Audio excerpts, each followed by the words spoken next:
نضيء بنورنا الدنيا وننشر في الفضاء أملا ونعلي عزم همتنا فمن طلب العلا وصل.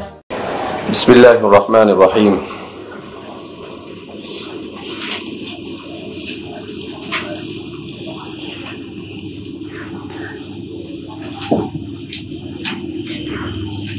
پانچواں قاعدہ بیان کر رہے تھے، الضرر یزال. اس کو بیان کرتے ہوئے اس پر تفریعات کو ذکر کر رہے ہیں. جیسا کہ مصنف کا طریقہ ہے کہ وہ قاعدے کو کتاب و سنت سے ثابت کرنے کے بعد کچھ جزئیات کو ذکر کرنے کے بعد اس کے ضمن میں جو ضوابط ہوتے ہیں اسے بیان کرتے ہیں. یہاں پر بھی آپ ضوابط کو بیان کرتے ہوئے سب سے پہلا ضابطہ بیان کرتے ہیں، الضرورات تبیح المحظورات، کہ ضرورت یہ محظور، ممنوع اور حرام چیز کو مباح قرار دے دیتی ہے. ہمارے فقہا نے الفاظ کا انتخاب بڑا جاندار اور شاندار کیا ہے. اولاً تو الضرورات لکھا کہ انسان دنیا میں جو چیزیں انسان کے پیش نظر ہوا کرتی ہے وہ تین طرح کی ہوتی ہے یا چار طرح کی ہوتی ہے. ایک ہوتی ہے ضرورت، دوسری ہوتی ہے حاجت، تیسری ہوتی ہے تحسین اور تزئین، اور چوتھی ہوتی ہے خواہش. چوتھی کیا ہوتی ہے؟ خواہش. شریعت مطہرہ نے بہت ساری چیزوں کو جائز، مباح، فرض اور واجب قرار دیا ضرورت کے پیش نظر، کچھ چیزوں کو حاجت کے پیش نظر، اور کچھ چیزوں کو تحسین کے پیش نظر، تزئین کے پیش نظر، مرد اور عورت کے حساب سے جو بھی ہو. اور شریعت مطہرہ نے خواہشات کے قبیل کی جتنی چیزیں ہیں اسے کیا قرار دیا ہے؟ حرام قرار دیا، وہ ناجائز ہے. ضرورت کا غلط استعمال ہمارے زمانے میں عام ہے.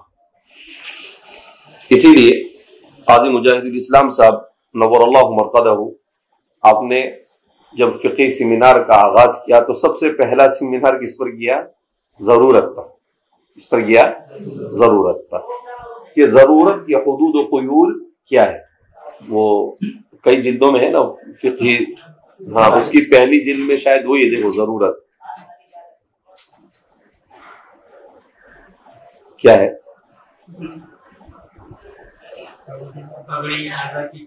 پہلی جلد میں، اس کے بعد والی میں. کیونکہ شروع کے کسی سیمینار میں آپ نے ضرورت ہی کو، کیوں؟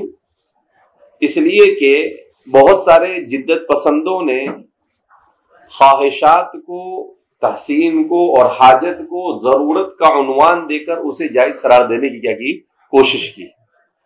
تو اس وجہ سے آپ نے پہلا سیمینار بلا کر پہلا، دوسرا، اتنا مجھے یاد ہے کہ شروع کے کسی بھی سیمینار میں آپ نے ضرورت ہی کے اوپر لوگوں کے پاس مقالے لکھوائے اور کہا کہ بھئی ضرورت کیا چیز ہے. تو اس لیے ضرورت کو ہمارے زمانے میں سمجھنا بہت ضروری ہے. شیخ الاسلام فقیہ الازہر حضرت مولانا تقی عثمانی صاحب، آپ نے بھی اپنی کتاب میں تھوڑا سا اشارہ کیا ہے دو چار جملوں میں، اسلام اور جدید معیشت اور تجارت کے بالکل شروع میں، کہ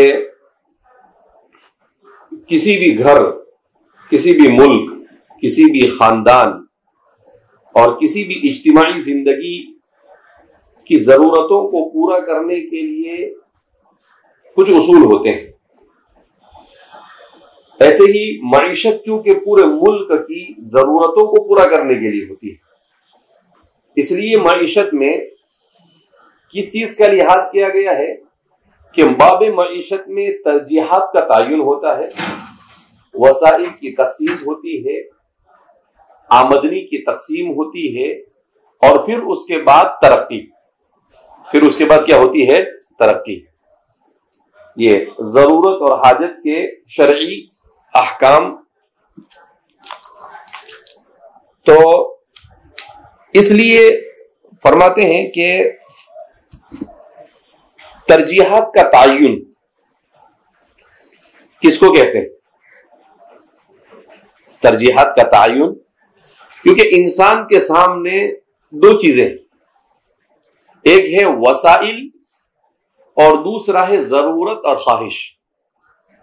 حاجت اور تحسین کو الگ سے تفصیل کے ساتھ ذکر نہیں کرتے ہیں وہ لوگ، کیونکہ اتنی باریکی معیشت والوں کے یہاں پر پائی جاتی نہیں. یہ ساری باریکیاں اور ساری نزاکتوں کا خیال ہمارے فقہا ہی کا ترئی امتیاز ہے.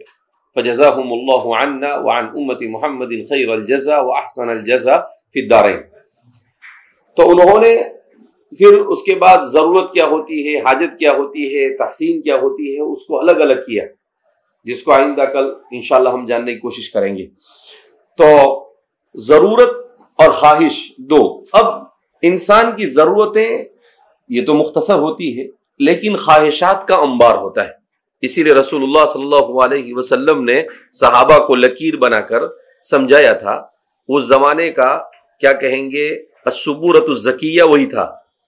یہ جو ہے نا ہمارا ہی، تو حضور صلی اللہ علیہ وسلم کے زمانے کا السبورۃ الزکیہ کیا تھا؟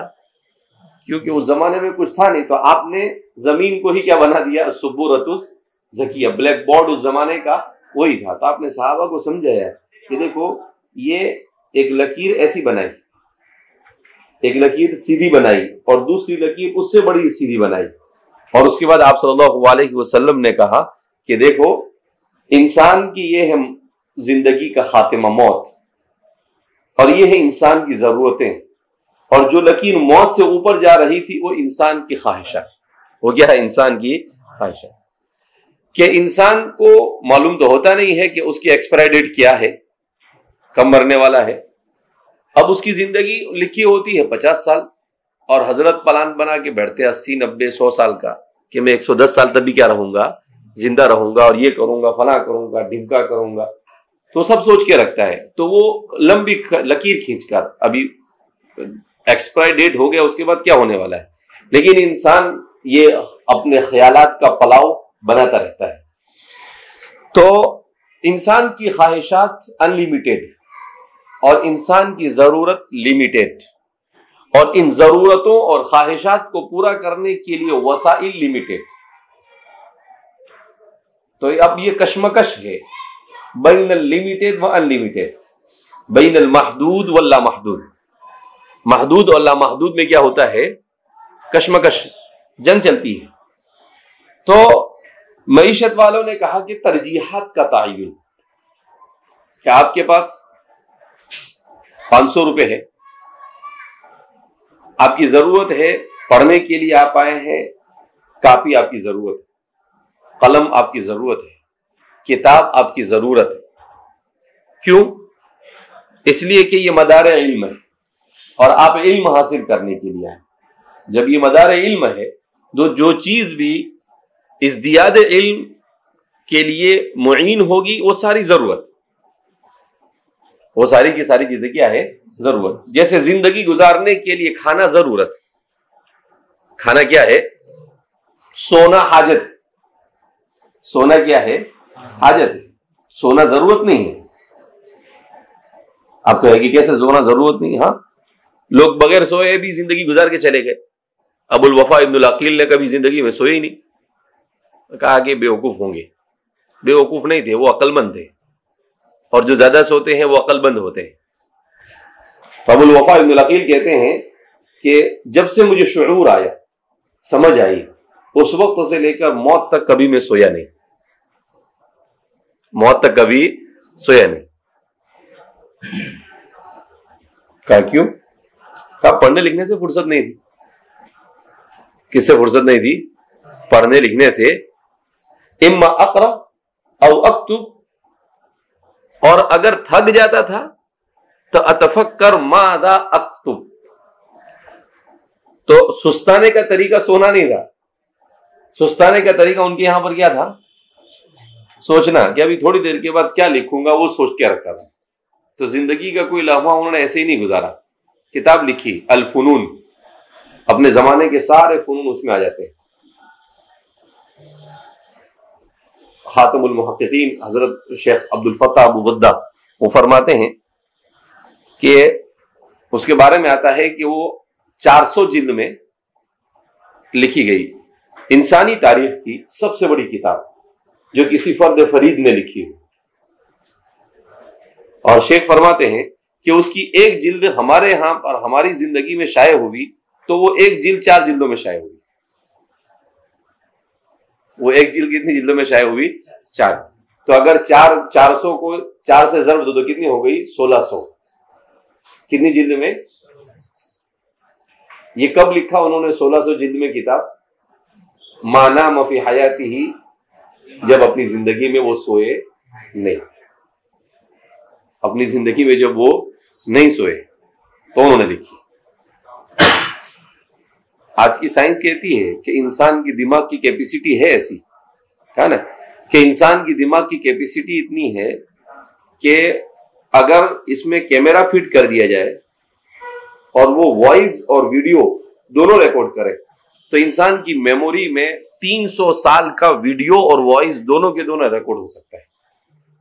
کتنے سال کا؟ 300 سال. یعنی وہ ریکارڈ ہونے کے بعد اگر اس کو دیکھنے کے لیے بیٹھے تو اس کو 300 سال کی عمر چاہیے تو جا کر وہ پورا ہو. پھر ابھی لیٹسٹ نئی تحقیقی ریسرچ یہ کہتی ہے کہ انسان کا دماغ اتنی کیپیسٹی رکھتا ہے کہ اس وقت دنیا کمپیوٹر میں انٹرنیٹ پر جتنی معلومات ڈالی ہوئی ہے، جتنی کتابیں، جتنی انفارمیشن، جتنی بھی چیزیں ڈالی ہے ریسرچ کر کے، ان ساری چیزوں کو جمع کر کر اگر ایک انسان کے دماغ میں بھر دیا جاوے اس کے بعد بھی 50% خالی رہے گا. اس کے بعد بھی کتنا باقی رہے گا؟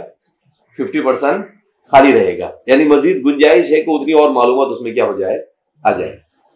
یہ اللہ نے انسان کو کیا کیا ہے ایسا بنایا. ایسے ہی تھوڑی اس کو اشرف المخلوقات بنائے.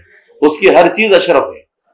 اس کا دماغ اشرف، اس کی زبان اشرف، اس کا چلنا اشرف، اس کا رہن سہن اشرف. اسی لیے اسے مہذب زندگی گزارنے کا کیا کیا؟ مکلف کیا گیا. بہرحال گاڑی کدھر چلی گئی؟ اچھا تو سمیٹ کے لاتے ہیں ادھر. ہاں کس پر؟ ہاں سونا کیا ہے؟ یہ حاجت ہے، ضرورت نہیں. کیوں کہ مدار حیات اس پر موقوف نہیں. مدار حیات اس پر موقوف نہیں. بہرحال تو اب کیا فرماتے ہیں کہ انسان کی خواہشات بے شمار. اب میرے پاس 500 روپے ہیں. ان 500 روپے میں ایک طرف مجھے کاپی قلم کتاب کی ضرورت، دوسری طرف میرا دل یہ بولتا ہے کہ روزانہ وقفے میں ناشتے میں بہترین چائے پیوں، اس کے ساتھ پہوا کھاؤ، اس لیے کہ ابھی پہوا کا سیزن چل رہا ہے، بھجیا جلیبی کیا ہے؟ بن ہے. پھر دوسرا یہ کہ اب اس کے لیے کتنا لگے گا؟ تو کہا کہ 15-20 روپے تو روزانہ کے چاہیے. اگر 20 روپے پکڑ لو تو کتنے ہوں گے؟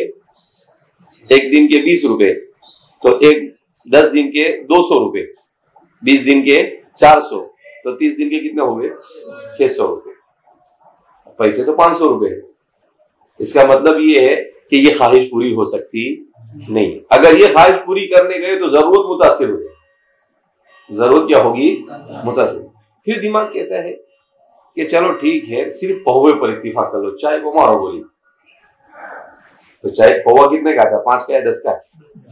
10 کا. تو پھر بھی کتنے روپے چاہیے؟ 300 روپے. پھر بولتا ہے کہ یار وقفے میں تو، لیکن رات میں بھی بھوک لگتی ہے، اس لیے کہ کھانے کے لیے پیدا ہوئے ہم نے، تو رات میں بھی کیا ہوتی ہے؟ بھوک لگتی ہے. ٹھیک ہے وقفے کا مسئلہ حل ہو گیا، لیکن رات کا کیا؟ تو کہا کہ رات میں 10 روپے والی کیا کھائیں گے؟ بریانی کھائیں گے. اب رات کا یہ ملا ہو تو کتنے ہو گئے؟ پھر 600 ہوئے. اب خواہش 600 کی، پیسے 500 روپے اور ضرورت سامنے کھڑی ہوئی ہے، تو اب انسان کو کرنا پڑتا ہے ترجیحات کا تعین. کیا کرنا پڑتا ہے؟ ترجیحات کا تعین. کہ اب ان 3 چوائس میں سے کون سی چوائس پوری کرے. دوسری طرف موبائل بھی چپکے سے رکھا ہوا ہے، تو موبائل کے اندر بھی کیا کرنا پڑتا ہے؟ ریچارج کرانا پڑتا ہے. وہ بھی خواہش اٹکی ہوئی ہے. تو اب یہ 4 آپشن اس کے سامنے. تو پھر انسان سوچتا ہے کہ بھیا پڑھنے کے لیے آیا ہے, عقل مندی یہ ہے کہ پہلے ضرورت کو پورا کیا جائے, تعلیمی ضرورت کو کیا کرے, پورا کرے. لہذا اس بنا پر وہ کاپی قلم اور کتاب کا بندوبست کرتا ہے. کہا کہ بھائی 30 روپے کی کاپی, 20 روپے کی قلم, 100 روپے کی کتاب, 150 نکل گئے. تو اس کے بعد اب 350. اب 350 کے اندر کبھی ایک آدھ دن ناشتہ کریں گے, ایک آدھ دن رات میں کھائیں گے, کبھی صبر شکر کے ساتھ زندگی گزار دیں گے. حالانکہ 3 ٹائم مدرسے میں سے کھاتا ہے پھر بھی بولتا ہے صبر شکر کے ساتھ زندگی کیا کر دیں گے, گزار دیں گے. تو اس طریقے سے اب یہ انسان کی زندگی کا پورا process, life of style for women, انسان کی زندگی کا کیا ہے یہ پورا, کہ اسی طریقے سے پوری زندگی گزرتی ہے. اب شیخ الاسلام فرماتے ہیں کہ لوگوں نے کیا کیا, خواہشات کو ضرورت بنا دی. سرمایہ دارانہ نظام میں خواہشات کو کیا بنا دیا گیا, ضرورت بنا دیا گیا. آپ کی کیپیسٹی نہیں اسکوٹر خریدنے کی, تو ضرورت اسکوٹر خریدنے نہیں, بینک سے لون اٹھائے گا یا 5-5 ہزار روپے کے اوپر لون, کیا کہتے ہیں, سود کے اوپر گاڑی خریدے گا, کوئی ضرورت نہیں کیا. لیکن اس کو کہا کہ نہیں 5 کلومیٹر چلنا, ارے بھیا چل لینا, سود دینے سے تو بہتر ہے چل لے. تو اس لیے کہتے ہیں نا کہ لوگ کہتے ہیں کہ بھئی ہمارا سب سے بڑا دشمن یہودی, ہمارا سب سے بڑا دشمن یہودی. لیکن حقیقت یہ ہے کہ ہمارا سب سے بڑا دشمن سستی, ہمارا سب سے بڑا دشمن کیا ہے, غفلت اور سستی سے جو زندگی گزار رہے ہیں, یہ ہمارا سب سے بڑا کیا ہے, دشمن ہے. یہودی تو بعد میں اس کا نمبر آتا ہے, پہلے خود ہم اپنے آپ کیا ہے دشمن, کہ ہم سستی اور غفلت سے نکلے نہیں, آج تک کے سستی اور غفلت میں زندگی گزار رہے ہیں. تو اب یہاں پر آیا الضرورات تبیح المحظورات. الضرورات تبیح المحظورات یہ سورہ انعام کی آیت نمبر 119 سے مستنبط ہے. قاعدہ اس سے مستنبط ہے سورہ انعام کی آیت نمبر 19 سے. قرآن میں اللہ فرماتے ہیں وَقَدْ فَصَّلَ لَكُمْ مَا حَرَّمَ عَلَيْكُمْ إِلَّا مَا اضْطُرِرْتُمْ إِلَيْهِ. وَقَدْ فَصَّلَ لَكُمْ مَا حَرَّمَ عَلَيْكُمْ إِلَّا مَا اضْطُرِرْتُمْ إِلَيْهِ, کہ جو چیزیں حرام ہیں اسے تفصیل کے ساتھ اللہ نے بیان کر دیا. جو چیزیں تم پر حرام ہیں اس کو تفصیل کے ساتھ بیان کر دیا. إِلَّا مَا اضْطُرِرْتُمْ إِلَيْهِ, ہاں مگر یہ کہ تم مضطر ہو جاؤ, مجبور ہو جاؤ. کیا مطلب, کوئی حرام چیز کے کرنے پر مجبور ہو جاؤ تو پھر وہ حلال ہو جائے گا. اللہ مسترستم الیہ کے اشارۃ النص سے کیا پتہ چل رہا ہے کہ اشارہ کیا جا رہا ہے اس بات کی طرف کہ حرام کو تفصیل کے ساتھ بیان کر دیا گیا ہے, اس کے اصول و ضوابط کو بیان کر دیا گیا ہے, لیکن کبھی عند الضرورہ حرام بھی مباح ہو سکتا ہے. الا مسترستم الیہ, الا, ایسے ہی قرآن کریم کی وہ آیت کریمہ جس میں اللہ نے کیا کہا, فَمَنِ اضْطُرَّ فِي مَخْمَصَةٍ غَيْرَ مُتَجَانِفٍ لِإِثْمٍ فَإِنَّ اللَّهَ غَفُورٌ رَحِيمٌ. تو وہاں پر بھی فَمَنِ اضْطُرَّ فِي مَخْمَصَةٍ غَيْرَ مُتَجَانِفٍ لِإِثْمٍ, اللہ کو معلوم تھا کہ کچھ بھی اضطرار بنا کے چالو پڑ جائیں گے. اللہ ہمارے رگ رگ سے کیا ہے, واقف. تو اللہ کو معلوم کہ ان کو خالی ایسا بول دیں گے فَمَنِ اضْطُرَّ فِي مَخْمَصَةٍ غَيْرَ مُتَجَانِفٍ نہیں بولتے, فَلَا اِسْمَ عَلَيْهِ خالی بول دو, تو ساری دنیا کو اضطرار بنا دیتا ہے. تو اللہ نے 2 شرطیں وہاں پر لگائی. کیا, کتنی شرطیں لگائی؟ فَمَنِ اضْطُرَّ فِي مَخْمَصَةٍ غَيْرَ مُتَجَانِفٍ لِإِثْمٍ, کہ ایک تو ضرورت شدیدہ ہو اور حلال میں کوئی بھی اس کا بدل موجود نہ ہو, اور دوسرا اس کو کرتے وقت تجانف اسم نہیں ہونا چاہیے, یعنی شوق سے نہیں کہ ایک مرتبہ چانس ملا ہے زندگی میں حرام کھانے کا, چلو آج دبا کے کیا کر لو, کھا لو. تو اس سے 2 قاعدے نکلے. اس سے کتنے قاعدے نکلے؟ ایک تو الضرورات تبیح المحظورات, اور دوسرا الضرورت تتقدر بقدر الضرورت.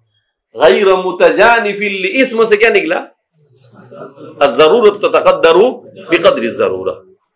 تو اس طریقے سے اس قاعدے کو یہاں پر بیان کر رہے ہیں. بہرحال تو میں نے کہا کہ شیخ مولانا مجاہد الاسلام صاحب قاسمی نے ہمارے ہندوستان میں جو فقہی سیمینار شروع کیے، ان فقہی سیمیناروں میں آپ نے مستقل ایک عنوان دیا، اور یہ پوری جلد کتنے صفحات ہیں، اس میں لوگوں نے مقالات لکھے ہیں تقریباً 566 صفحات،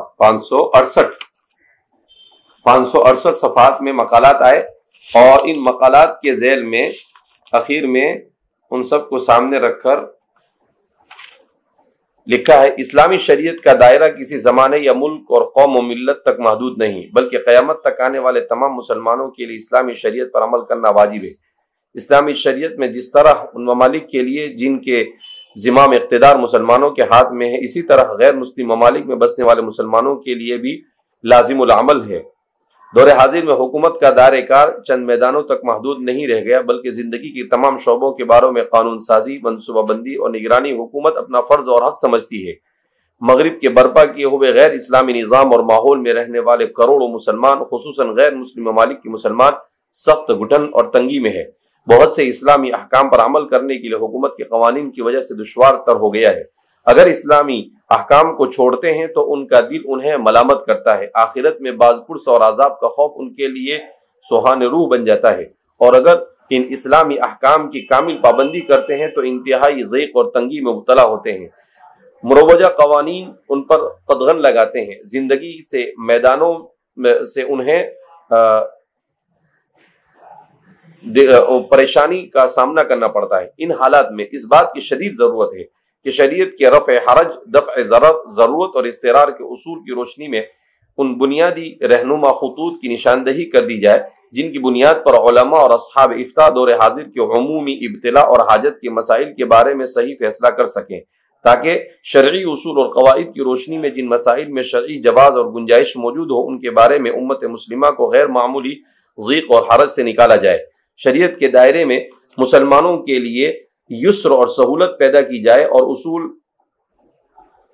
اصول ضرورت اور حاجت کے بے محا اور بیجا استعمال سے اباحیت اور ہوا پرستی کا جو سنگین خطرہ درپیش ہے اس کا سد باب کیا جا سکے. اس تجویز میں شرکائے سیمینار بے اتفاق آراء درج ذیل تجاویز منظور کرتے ہیں. تجویز تعزیہ. پہلی تجویز، بنیادی طور پر 5 مصالح جن کا حصول احکام شرعیہ کا مقصود ہے: دین، حیات اور زندگی بشمول عزت اور آبرو، نسل، عقل اور مال کا تحفظ. جو امور ان مصالح کے حصول کے لیے اس قدر ناگزیر ہو کہ ان کے فقدان کی وجہ سے ان مصالح کے فوت ہو جانے کا یقین یا ظن غالب ہو، وہ ضرورت. سمجھ آئی بات؟ ضرورت کی تعریف کیا ہے کہ 5 مصالح جن کا حصول احکام شرعیہ میں مقصود ہے: دین، حیات، نسل اور حیات اور زندگی میں عزت اور آبرو بھی آ جاتی ہے. نمبر 3 نسل، نمبر 4 عقل اور نمبر 5 مال کا تحفظ. جو امور ان مصالح کے حصول کے لیے اس قدر ناگزیر ہو جائے کہ ان کے فقدان کی وجہ سے ان مصالح کے فوت ہو جانے کا یقین یا ظن غالب ہو، وہ ضرورت. وہ کیا ہے؟ جیسے جینے کے لیے کھانا ضرورت ہے، اسی طریقے سے انسان کو اچھی زندگی گزارنے کے لیے اپنی عقل کے صحیح استعمال کے لیے علم ضرورت. علم کیا ہے؟ ضرورت ہے. مال کے صحیح استعمال کے لیے اسراف اور تفضیع سے بچنا ضرورت ہے. تو اسی طریقے سے دین کی حفاظت کے لیے جہاد ضرورت. جہاد یہ کیا ہے؟ ضرورت ہے. اور آزادی کہ بھئی ہر آدمی اپنے طور پر دین پر عمل کر سکتا ہے، یہ کیا ہے؟ ضرورت ہے. ضرورت فقہا کے یہاں ایک مستقل اصطلاح ہے جس میں اضطرار بھی داخل ہے، تاہم یہ اصطلاح بمقابلہ اضطرار کے عام اور وسیع مفہوم کے حامل ہے. نمبر 2، حاجت ایسی کیفیت ہے جس میں انسان ان مصالح پنجگانہ کے حاصل کرنے میں ایسے قابل لحاظ مشقت اور حرج میں مبتلا ہو جائے جن سے بچانا شریعت کا مقصود ہو. البتہ فقہا کے یہاں کبھی ضرورت پر حاجت اور کبھی حاجت پر ضرورت کا اطلاق کر دیا جاتا ہے، یعنی ضرورت کا درجہ حاجت کا درجہ ضرورت سے کم ہوتا ہے. جیسے میں نے بھی آپ کو بتلایا کہ سونا ضرورت نہیں، سونا کیا ہے؟ حاجت ہے. ضرورت اور حاجت دونوں کا تعلق بنیادی طور پر مشقت سے ہے. مشقت کا ایک درجہ وہ ہے جو تمام ہی احکام شرعیہ میں لازم ہوتا ہے، اس کا اعتبار تبدیلی احکام میں نہیں ہے، اور مشقت کبھی اس درجہ شدید ہو جاتی ہے کہ اگر اس کی رعایت نہ کی جائے تو ضرر شدید لاحق ہو جانے کا یقین یا غالب گمان ہو. یہ ضرورت ہے. کبھی اس سے کم درجے کی مشقت ہوتی ہے، لیکن شریعت نے جس طرح کی مشقتوں کا انسان کو پابند کیا ہے وہ اس کے مقابلے میں غیر معمولی ہوتی ہے. یہ کیفیت حاجت ہے. پس ضرورت اور حاجت کی حقیقت میں بنیادی فرق مشقت کی کمی اور زیادتی کا ہے. مشقت کی کمی اور زیادتی کا ہے.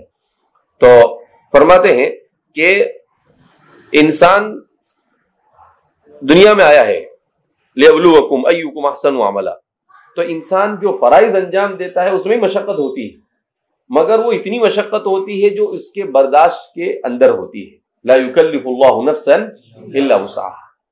تو برداشت سے باہر ہو جائے، جو چیز برداشت سے باہر ہو جائے اسی کو مشقت کہتے ہیں. اور جو برداشت کر سکے مگر بہت زیادہ مجاہدہ کرنا پڑے وہ حاجت. وہ کیا ہے؟ حاجت ہے. ضرورت اور حاجت کے احکام میں بھی فقہا نے فرق کیا ہے، جس کا حاصل یہ ہے کہ ضرورت کے ذریعے ایسے منصوص احکام سے استثناء کی گنجائش ہوتی ہے جن کی ممانعت قطعی ہو اور جو بذات خود ممنوع ہو. حاجت اگر عمومی نوعیت کی نہ ہو تو اس کے ذریعے انہی احکام میں استثناء کی گنجائش پیدا ہوتی ہے جن کی ممانعت بذات خود مقصود نہ ہو بلکہ دوسرے محرمات کے سد باب کے لیے اسے منع کیا جاتا ہے. کیا مطلب؟ کہ بہت سخت ضرورت اگر کوئی ہے تو شریعت گنجائش دیتی ہے، حاجت کی وجہ سے گنجائش نہیں ملتی ہے. ہاں حاجت میں ابتلا ہو جائے تو پھر گنجائش نکالی جاتی ہے. تو پھر گنجائش کیا کی جاتی ہے؟ نکالی جاتی ہے. جیسے ہمارے زمانے میں اسلامک بینکنگ، ہمارے زمانے میں اسلامی بینکنگ یہ اس زمانے کی کیا ہے؟ ضرورت ہے. یہ کیا ہے؟ زمانے کی. اگر آپ اسلامک بینکنگ کو ناجائز کہہ دو تو آپ کو لامحالہ کدھر جانا پڑے گا؟ کمرشل بینک اور سودی بینک کی طرف جانا پڑے گا. اس کا مطلب اس زمانے کی وہ کیا ہو گئی؟ مسلمانوں کی ضرورت ہو گئی. مسلمانوں کی کیا ہو گئی؟ ضرورت ہو گئی. تو اسی طریقے سے حاجت، تو حاجت کی وجہ سے کوئی چیز جائز ہو جاتی نہیں. جیسے کریڈٹ کارڈ، کریڈٹ کارڈ ضرورت نہیں، کریڈٹ کارڈ سے آپ کو بینیفٹ حاصل کرنے، تو بہت ابتلا عام ہو جاوے تو حاجت کا درجہ کبھی دیا جا سکتا ہے اس کو، لیکن اس کو ضرورت نہیں کہہ سکتے. تو ضرورت کی وجہ سے کوئی مکروہ اور حرام اور ناجائز یا جائز اور مباح ہوتا ہے. جائز نہیں ہوتا ہے، مباح ہوتا ہے. جائز ہونا الگ ہے، مباح ہونا الگ ہوتا ہے. اسی لیے ہمارے فقہا نے چن چن کے الفاظ استعمال کیے. ابھی سمجھاتا ہوں میں اس کو کہ ایک تو ضرورت کا لفظ استعمال کیا، دوسرا توبیہ کا لفظ استعمال کیا، تیسرا معذور کا لفظ استعمال کیا. تو ہر لفظ اپنے اندر ایک معنی رکھتا ہے، ایسے ہی الٹ ٹپ کچھ بھی بنا دیا نہیں. ہاں حاجت اگر عمومی نوعیت کی ہو اور لوگ عام طور پر اس میں مبتلا ہو تو یہ ضرورت کے درجے میں آ جاتی ہے اور اس سے نصوص میں تخصیص اور استثناء کی گنجائش ہو جاتی ہے. جیسے کہا نا کہ بھائی کوئی بہت بڑا تاجر ہے اور اسے ایسا ہے کہ بھائی وہ کریڈٹ کارڈ اگر نکالے گا تو وہ وقت کے اوپر پیسے دے دے گا، کبھی ایسا نہیں ہوگا کہ اس کو سود کا معاملہ کرنا پڑے، اور البتہ اس کو اس کی وجہ سے ٹیکس اور بہت ساری سہولتیں ملتی ہے. تو اب یہ کیا بن جاتا ہے؟ حاجت بن جاتا ہے. یہ کیا بن جاتا ہے؟ حاجت بن جاتا ہے. ضرورت حاجت کی بنیاد مشقت پر ہے اور مشقت ایک اضافی چیز ہے، اس لیے ضرورت اور حاجت کی تعیین میں علاقہ، مقام، احوال، زمان، لوگوں کی قوت برداشت، مسلم اکثریت ممالک اور ان ممالک کے لحاظ سے جہاں مسلمان اقلیت میں ہو فرق واقع ہو سکتا ہے. اس لیے ہندوستان اور اس جیسے ممالک میں جہاں مسلمان اس موقف میں نہیں ہے کہ قانون سازی کے کام میں مؤثر کردار ادا کر سکے، ضرورت اور حاجت کی تعیین میں اس پہلو کو پیش نظر رکھنا ضروری ہے. پیش نظر رکھنا کیا ہے؟ کہ بہت ساری چیزیں ہماری شریعت میں مباح ہے مگر یہاں کا قانون اسے کیا کرتا ہے؟ ناجائز کہتا ہے. یعنی قانون کے اعتبار سے وہ جرم ہے تو ہمیں اسے بچنا پڑے گا. ہم ایسا بولے کہ شریعت نے ہاں بول دیا، نہ قانون کچھ بھی کہے، تو ہمارے لیے عزت کا تحفظ متاثر ہو سکتا ہے. جیسے حوالے کا کاروبار، ہماری شریعت کہتی کوئی حرج نہیں، لیکن قانون کیا کہتا ہے؟ جرم ہے. تو مسلمان کے لیے افضل یہی ہے کہ وہ اس سے کیا کرے؟ اجتناب کرے، تاکہ کبھی پکڑا گئے تو عزت کا، مال کا، ہر چیز کے ضیاع کا کیا ہے؟ امکان ہے. کسی امر کے بارے میں یہ متعین کرنا کہ وہ موجودہ حالات میں ضرورت یا حاجت کا درجہ رکھتا ہے، یہ نہایت نازک احتیاط اور دقت نظر کا متقاضی ہے. اس لیے ہر عہد کے علماء ارباب افتاء کا فریضہ ہے کہ وہ اپنے زمانے کے حالات کو پیش نظر رکھ کر طے کریں کہ اب کون سے امور ہیں جو ضرورت اور حاجت کے درجے میں آ گئے ہیں اور ان کی وجہ سے احکام میں تخفیف ہو سکتی ہے. نیز یہ بھی ضروری ہے کہ ایسے نازک مسئلے میں افراد اور اشخاص کے بجائے علماء کی ایک مقتدر جماعت ہی فیصلہ کرے تاکہ دفع حرج کے نام پر اباحت کا راستہ کھل نہ جائے. آدمی انفرادی طور پر ان چیزوں کی تعیین کرے، اس کے بجائے اجتماعی طور پر ان مسائل کے اوپر غور و خوض کر ضرورت اور حاجت کو، زمانے اور احوال اور مکان اور لوگوں کے کیپیسٹی کو دیکھ کر اس پر فیصلہ کیا جائے. محرمات کی کسی خاص صورت کو نص کے ذریعے صراحتاً یا دلالتاً حرمت سے مستثنیٰ کر دیا گیا ہو تو اس صورت میں حرمت باقی نہیں رہتی اور اس صورت سے فائدہ اٹھانا واجب ہے. اس کے علاوہ جن صورتوں میں نص کے ذریعے فقہا کے اجتہاد کے ذریعے رخصت اور سہولت ثابت ہوتی ہے وہاں صرف رفع اسم ہوتا ہے. محرمات کی کسی خاص صورت کو نص کے ذریعے صراحتاً یا دلالتاً حرمت سے مستثنیٰ کر دیا گیا. جیسے کہا نا وہ آپ صلی اللہ علیہ وسلم کے پاس خیبر کی کھجوریں آئی تو حضور نے کہا کہ اکل تمر خیبر ہکذا، تو صحابہ کہا کہ نہیں حضور، پھر میں نے ایسا کیا تو حضور نے ان کو ہیلا بتلایا. حضور نے کیا کیا؟ ان کو ہیلا بتلایا. تو یہ کیا ہو گیا؟ محرم سے مستثنیٰ ہو گیا. ایک طرف تو آپ نے حرام قرار دیا، لا تبيع الذهب بالذهب والفضة بالفضة ولا الشعير بالشعير ولا الحنطة بالحنطة ولا الملح بالملح ولا التمر بالتمر الا مثلا بمثل يدا بيد والفضل ربا. اور پھر دوسری طرف حضور نے وہ صحابی کو وہ ہیلا بتایا کہ بھئی قیمت متعین کرو اور ثمن کے طور پر ایک دوسرے کو کمی زیادتی کے ساتھ کیا کر سکتے ہو؟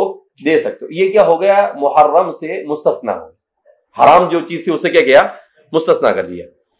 ضرورت اور حاجت کی بنا پر جو سہولت دی جاتی ہے اصولی طور پر ان کی حیثیت استثنائی ہوتی ہے. بہت اچھی بات بیان کی ہے کہ ضرورت اور حاجت کی وجہ سے جو سہولت دی جاتی ہے وہ دائمی نہیں ہوتی ہے، وہ عارضی ہوتی ہے. استثنائی کا مطلب کیا ہے؟ عارضی. جب تک کہ وہ چیز ہے وہاں تک، جب وہ چیز ختم ہو گئی تو بات کیا ہو گئی؟ ختم ہو گئی. جیسے پاکستان اسلامی ریاست ہے، وہاں پر سودی بینک چلتے تھے، مگر حکومت نے اعلان کیا ابھی کچھ دنوں پہلے کہ بھئی سودی معاملات سے پاکستان کو پاک کیا جائے. تو مولانا تقی صاحب تو 30-32 سال سے محنت کر رہے تھے، مولانا کو موقع مل گیا تو مولانا زور و شور کے ساتھ وہاں پر مولانا نے اپنی کاوش کیا کر دی ہے، شروع کر دی ہے کہ بھئی جو لوگ بھی اس فیصلے کی مخالفت کرے گا ان کمپنیوں کی اور ان بینکوں کی کیا کی جائے؟ مخالفت کی جاوے، اور پورے ملک کے پیمانے پر ان لوگوں کی مخالفت کی جاوے. تو اس کو کہتے ہیں کہ مولانا نے اپنے طور پر بہت محنت کی مگر سود کو اس ملک میں رائج رکھا گیا مسلمانوں کی اکثریت اور مسلمانوں کے ہونے کے باوجود بھی. لیکن اب جب یہ موقع آیا تو اب مولانا نے اپنے موقف کو کیا کر لیا؟ سخت اختیار کر لیا کہ بھئی اب گنجائش نہیں ہے. کیوں؟ ضرورت اور حاجت سے کیا ہو گئے؟ نکل گئے. دوسری تجویز، ضرورت کی بنا پر اباحت و رخصت کا حکم حرام لعینہ از قبیل حق العبد، قتل نفس اور زنا کے ماسوا حقوق العباد، معاملات اور تمام ابواب فقہیہ پر اثر انداز ہوگا اور اس کی تاثیر کے حدود درجہ ذیل تفصیلات کے مطابق مختلف ہوگی. یعنی ضرورت کی بنا پر جو چیز مباح ہوتی ہے اور جس میں رخصت دی جاتی ہے وہ حرام لعینہ ہی نہیں ہوگی. حرام لعینہ ہی کے ساتھ ایسا ہوتا نہیں ہے. یعنی زنا کسی بھی صورت کے اندر میں اس کو آپ مباح قرار دے سکتے نہیں.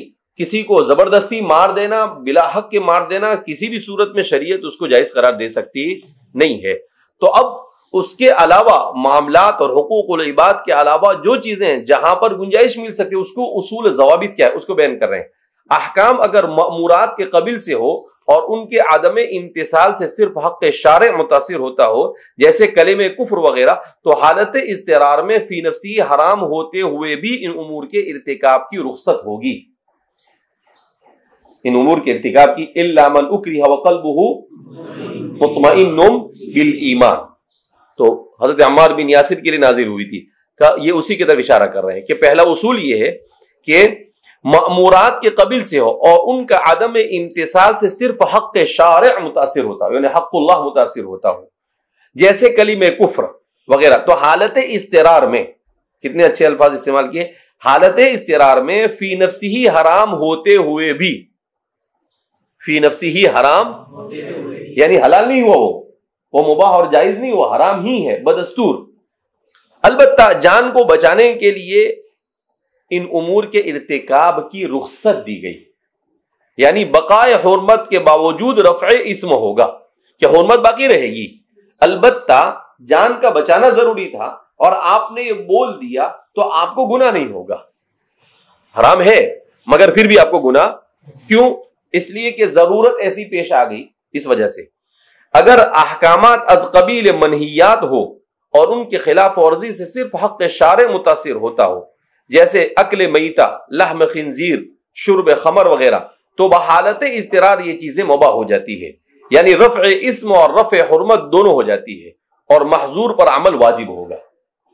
جیسے کسی نے کہا کہ شراب پینی تو گولی مار دوں گا، تو اب کیا کریں گے؟ آپ پینا پڑے گا، جان بچانا آپ کے لیے کیا ہے؟ ضروری۔ تو اس صورت میں کتنی اچھی بات بیان کی، یعنی فقاہت باقی امت میں ابھی بھی کتنی اچھی بات بیان کی۔ اوپر کیا بیان کیا کہ حرمت باقی رہتے ہوئے رفع اسم ہوگا، لیکن یہاں کیا بیان کر رہے ہیں؟ رفع اسم اور رفع حرمت دونوں ہو جاتے ہیں، رفع اسم اور رفع حرمت دونوں ہو جاتے ہیں۔ اگر احکامات از قبیل منہیات ہو اور ان کے خلاف ورزی سے حق العبد متاثر ہوتا ہو، جیسے ناحق قتل، زنا، مال کا تلف کرنا مسلمان کے، تو اس کی دو صورتیں، اگر حق العبد کی تلافی ممکن ہو، جیسے مسلمان کے مال کو تلف کرنا کہ اس کی تلافی بصورت زمان ممکن ہے، تو اضطرار کی صورت میں بقائے حرمت کے ساتھ رخصت ہے۔ کوئی کہے کہ اس کو توڑ دے، اب وہ مسلمان کی گاڑی ہے، نہیں توڑے گا تو جو مار دوں گا، تو کہے کہ بھئی ٹھیک ہے ابھی توڑ دیتے ہیں، بعد میں کیا کر دیں گے، ہم اس کو پیسے دے دیں گے، تو اس کے لیے گنجائش نکلے، کیونکہ جان بچانا کیا آپ کے لیے ضروری ہے۔ لیکن اگر تلف شدہ حق العبد کی تلافی ممکن نہ ہو، جیسے قتل اور زنا، تو اس کی رخصت بصورت استدار بھی حاصل نہ ہوگی اور اس پر عمل کرنا حرام رہے گا۔ کہا زنا کرنے تو مار دوں گا، تو کہا کہ آپ نہیں کر سکتے، اس کو مار دے اپنے ہاتھ سے، تو میں تجھے مار دوں گا، تو آپ ٹھیک ہے آپ مر جاؤ، لیکن آپ اس کو نہیں مار سکتے۔ تیسری تجویز، محرمات کی اباحت میں ضرورت کی طرح کبھی کبھی حاجت بھی مؤثر ہوتی ہے، اور بعض حالات میں حاجت کو ضرورت کے قائم مقام قرار دیا جاتا ہے، البتہ اس کے لیے کچھ حدود و قیود ہے جن کو ملحوظ رکھنا ضروری ہے۔ نمبر 1، حاجت کے وقت محرمات کی اباحت میں دفع مضرت مقصود ہو، جلب منفعت مقصود نہ ہو، غیر متجانف الاسم، محض جلب منفعت کی غرض سے کسی حرام کی اجازت نہیں دی جا سکتی، محض جلب منفعت کی غرض سے کسی حرام کو جائز قرار دیا جا سکتا نہیں۔ جیسے میں نے کہا نا کہ اچھا بڑا گھر بنانے کے لیے سود پر قرض لینا، ایسے ہی اچھی گاڑی لینے کے لیے، تو وہ جائز نہیں، کیوں؟ محض جلب منفعت ہے، کوئی دفع مضرت نہیں۔ مقصد کے حصول کے لیے کوئی جائز متبادل طریقہ موجود نہ ہو، یا موجود تو ہو مگر مشقت شدیدہ سے خالی نہ ہو، مشقت شدیدہ سے، تو اس صورت میں وہ چیز کیا ہوتی ہے؟ کیونکہ قرآن نے صاف بیان کیا، کیا بیان کیا ہے؟ فی مخمصۃ غیر متجانف، کہ کوئی متبادل اگر ہو تو سوال ہی نہیں پیدا ہوتا ہے کہ آپ کے لیے حرام اور ناجائز چیز کیا ہو جاوے، مباح ہو جاوے۔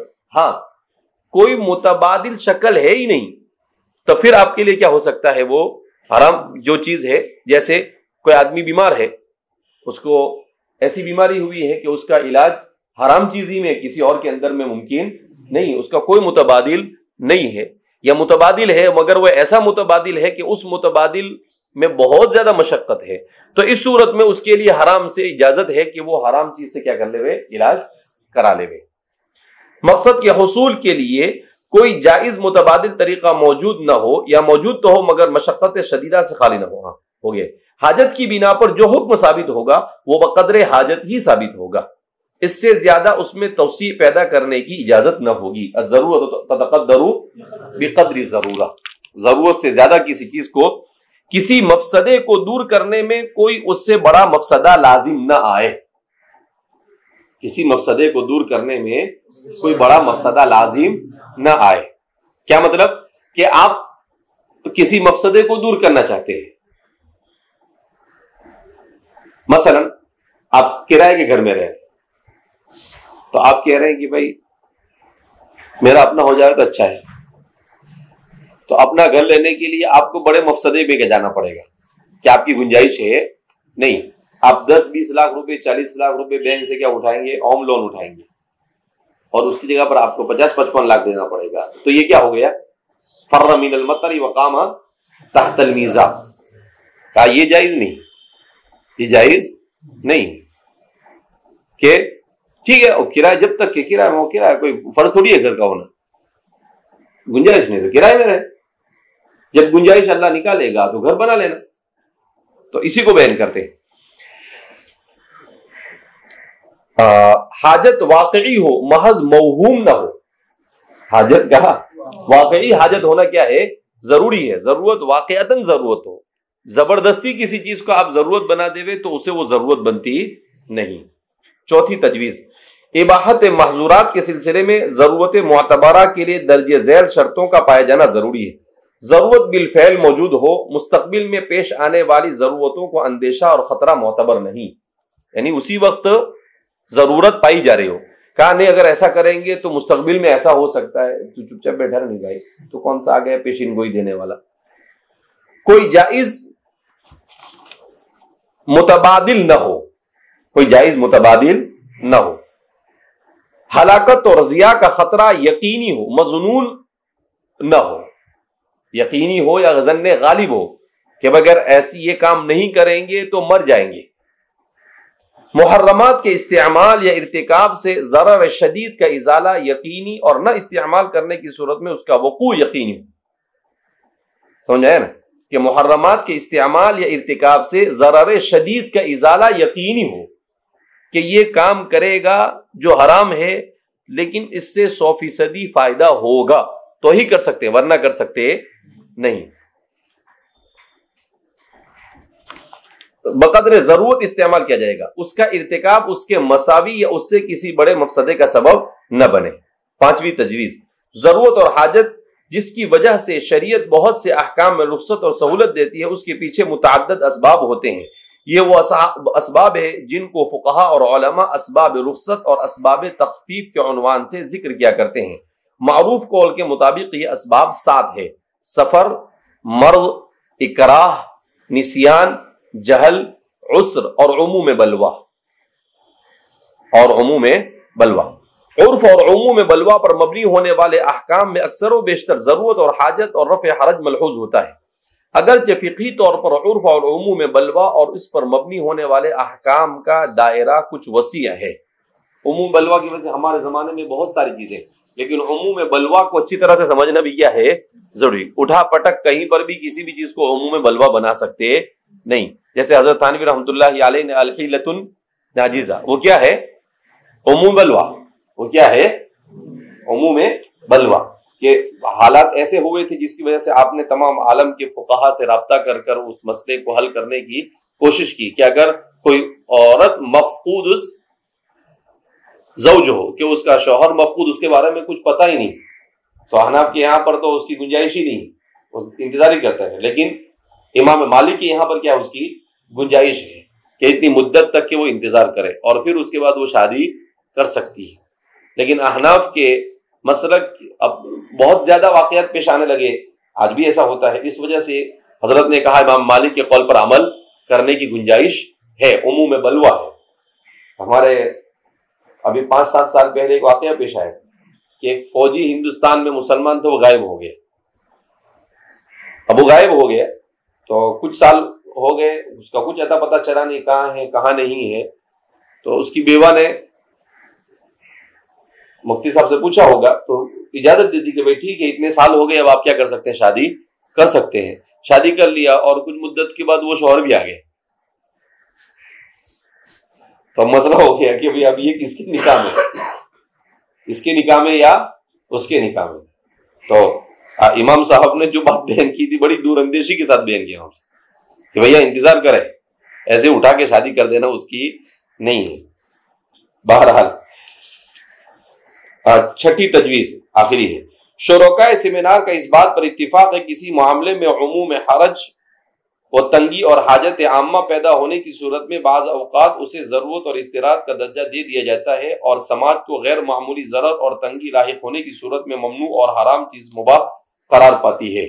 نمبر 2، جن چیزوں کی حرمت نصوص شرعیہ سے ثابت ہے، اگر ان میں سے کسی کے بارے میں حاجت عامہ اور عموم حرج اور ضیق پیدا ہو تو انہیں ضرورت کا درجہ دے کر منصوص حرمت سے استثناء بہت ہی نازک اور ذمہ داری کا کام ہے۔ تمام اجتماعی اور ملی حاجات ایک درجے کی نہیں ہوتی، ان کا دائرہ ناگزیریت ایک دوسرے سے مختلف ہوتی ہے، اس لیے اجتماعی حاجتوں کا شرعی حکم متعین کرنے سے پہلے ان میں سے ہر ایک کا انتہائی گہرائی سے مطالعہ ضروری ہے۔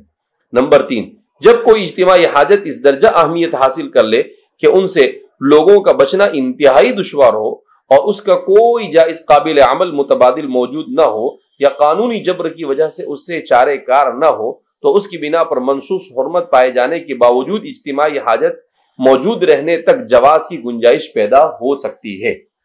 کسی اجتماعی حاجت کے بارے میں اس طرح کا فیصلہ کرنے سے پہلے اس کا انتہائی گہرائی اور عمیق جائزہ ضروری ہے۔ اس سے جائزے میں حسب ضرورت ماہرین قانون، ماہرین سماجیات وغیرہ سے مدد دی جائے۔